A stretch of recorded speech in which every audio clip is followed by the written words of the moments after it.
So what's going on, guys? I am BlackOpsAmazing. Welcome back to another zombies video, doing another Q&A, taking your questions from the comment section below and answer them. As always, if you enjoyed today's video, a like rating would be very much appreciated. Could we pass 1,000 likes on the video? Make sure that you are subscribed to stay up to date with the latest zombies content on the channel. Also, click the notification icon. But without further ado, let's get into it. Here we go. So I've got a ton of questions to answer from you guys today, and the first one comes from Frankie T, and he or she says, what is the that could be a boy or a girl's name. What is the symbol on the back of the character's hands in Shadows of Evil? So the symbol we see right here is the mark of the beast. As you may or may not know, in zombies we have different languages. Not only now do we have English, but we also have the language of the apothecans and both the keepers. They both have their own languages, and we can see their language all around zombies, not only in Shadows of Evil, in the ritual areas and other places, but we also saw some of it in Dries and Draka, Revelations, and other maps as well. So if you see any symbol similar to this, it's more than likely the language of the keeper or the apothecans, but specifically this symbol means beast. I'll put a list of the languages up on screen now. If you see these different symbols, well, these are what they mean. You can see we've got ones like zombie, parasite, element, margwa, and then we have shoot, kill, break, grapple, head, hour. We've got different times. There's absolutely loads to go through, but you can see it looks like all of the apothecans each have their own symbol. The parasite, the margwa, the beast, as we know, is an apothecan. That is the creature that we turn into. There's also one for the magic box and robot, feed, transform, spend. So as I was saying, this symbol on his hand, answering your question, what is the symbol? It means in apothecan language, beast, and that is the creature that our characters turn into. I think I did a Q&A a couple of months ago talking about the beast and telling you guys, even though we don't specifically know, this is more than likely, I think we can say this beast is an apothecan, since we know that only by turning into the beast can you unlock the crate that the summoning key is locked in. And since that crate is sealed by magic that can only be opened by the apothecans, hence the reason why Richtofen couldn't collect it straight away, he had to wait, the beast is an apothecan. So that is what this symbol means, beast. And it's been marked or branded onto the back of their hands by the Shadow Man, to make the characters think they were cursed for the evil deeds they did in their past. Zexy Clan says, in mobile you can dig up Peter McCain's grave. Now,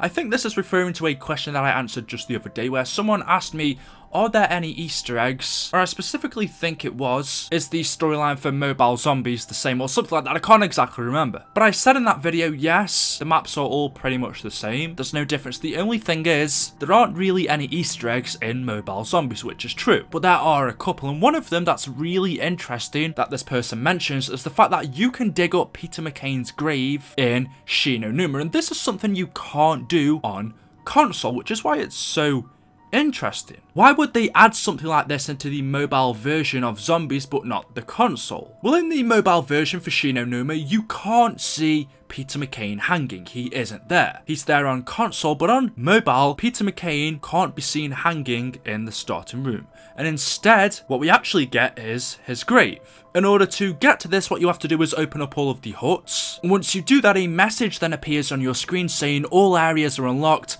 now go and find the grave. And then your knife is replaced by a shovel, and so what you can then do is go around the map looking for this grave. It's a cross that says Peter's name on it, and when you find it you can actually dig, and when you do that you are going to be rewarded with the Wonder Wafer, which is a cool Easter egg. And it's a shame, I would have really liked to have seen something like this in Shi No Numa for the console, but it wasn't there. Why is this on mobile but not the console? Because we do know that Peter McCain did die in Shi No Numa. On the console we can see he died, he is hanging. We know that he jumped out of a plane into the Shi No Numa facility and hung himself, and that is the way we find him, still hanging by his parachute. It seems like that same thing happened on mobile, but someone buried him, maybe? I don't really know. I mean, we know that it was Group 935 and Division 9 that was working here, and Peter McCain was an American spying on them, so would they really have had the decency to bury him like that and give him a grave? I don't know, probably not, and if not, then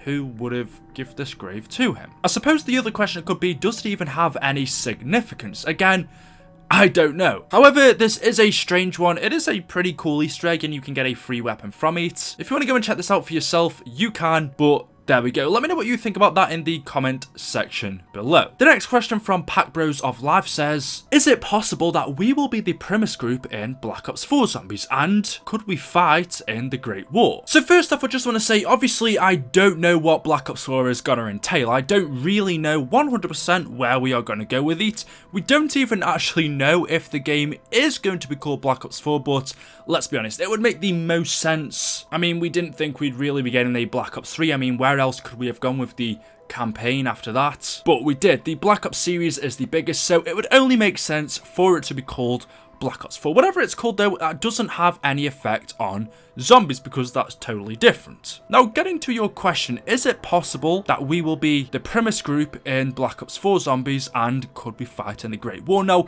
I would think it looks like that is the most likely situation of what we're going to be doing, at least for the first map. We saw at the end of Revelations, our characters got sent back to the Age of PRIMIS, back to the Great War, back to the 12th or 13th century. That was the ending cutscene. So it looks like in Black Ops 4 we could be starting off from that cutscene. The only problem is that cutscene takes place during the end of the Great War, when PRIMIS defeat the Apothicons and they are banished back to the Dark Ether. We know from the Chronorium these 4 characters then shine their light over the people on the Great Mound. They then tell the Wolf King to build the castle of Der Eisendrache, and they disappear. So this cutscene takes place after the PRIMIS heroes defeat the Apothicons in the Great War. And that means if we are carrying on after this cutscene, we are not going to be fighting during the Great War. In fact, possibly, and I think this would be really interesting, could we be finding out what happened to the characters after they disappeared? Because we don't know. All we hear from the Chronorium is that they defeat the Apothicons and then they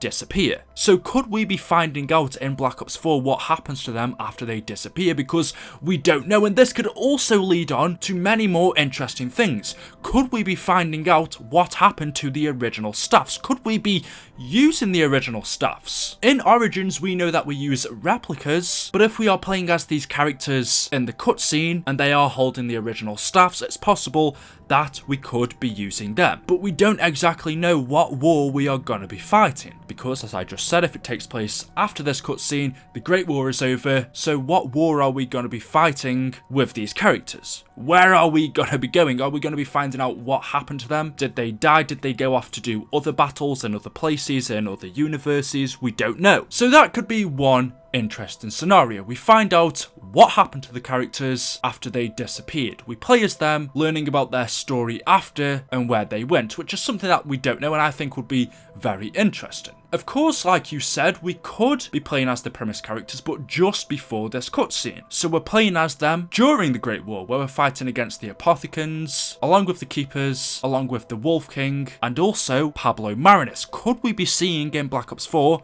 Pablo Marinis for the first time? We heard about him all the way back in the recent Call of the Dead, and then we saw images of him in Der Eisendrache, but we've never actually physically seen him in person. So could we actually be meeting him in Black Ops 4 during the Great War? Now that they've closed off the storyline, there's so many interesting things that they could do. There's so many paths that Treyarch could take with this, which is why I think it's so interesting and is why I'm so excited for Black Ops 4. Black Ops 3 was all pretty much the same in storyline, at least in objectives. We knew what we were doing, going to these different locations, doing the same thing, killing off the same characters. But now that that's over and the storyline has been concluded, Treyarch can open up a whole new branch and just do something totally new, different and exciting, and that's honestly what I can't wait for. So to answer your question, yes, I do think it's possible. In fact, I think it's like 90% that we are going to be playing as the PRIMIS characters, either during, maybe just before, or after the Great War. But then again, we also know what Treyarch like to do with every new Zombies game is we start off with a different set of characters. We did that in Shadows of Evil, and we also did that for Transit. So it's possible for the first map we're playing as a different set of characters, maybe a celebrity cast, doing something totally random that will eventually tie in with the storyline at a later date, and maybe in DLC 1 we'll come back to the original crew. Or is it possible that in Black Ops 4 we have